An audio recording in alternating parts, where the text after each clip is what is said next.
अकोले मतदारसंघाचं गेल्या 35 वर्ष खरं तर पिचड यांनी हे नेतृत्व केलेलं होतं। माजी आदिवासी विकास मंत्री म्हणून देखील त्यांची ओळख होती आणि राष्ट्रवादी काँग्रेसचे ज्येष्ठ नेते म्हणून पिचड यांची ओळख होती। आदिवासी समाजासाठी त्यांनी देखील काम केलेलं होतं। गेल्या 2 महिन्यांपासून त्यांचं नाशिकच्या खासगी रुग्णालयामध्ये उपचार सुरू होते। ब्रेन स्ट्रोक आल्यामुळे खरं तर त्यांच्यावर हे उपचार होते।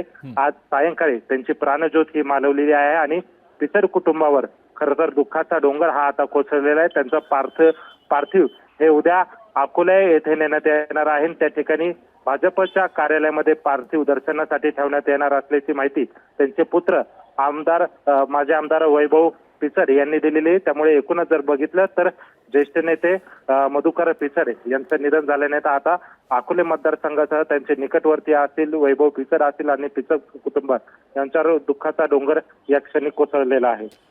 महेश, आणि सातत्यानं अनेक नेते त्यांची प्रकृती मधुकर पिचड यांची ज्यावेळेला नाजूक होती त्यावेळेला त्यांना भेटायला गेलेले होते। अगदी काही दिवसांपूर्वी छगन भुजबळ यांनी सुद्धा पिचड यांना त्यांना भेट दिली होती, त्यांच्या प्रकृतीची चौकशी देखील केलेली होती।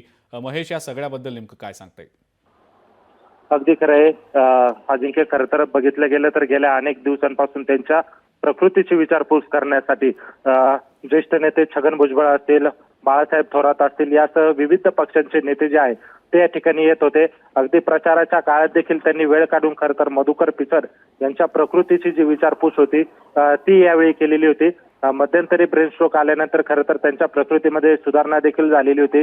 व्हेंटिलेटर देखील काढण्यात आलेलं होतं, मात्र पुन्हा एकदा त्यांना त्रास होऊ लागला आणि त्यांची जी प्रकृती होती ती खालवलेली होती आणि आज अखेर खरं तर त्यांची प्राणज्योत मालवलेली आहे।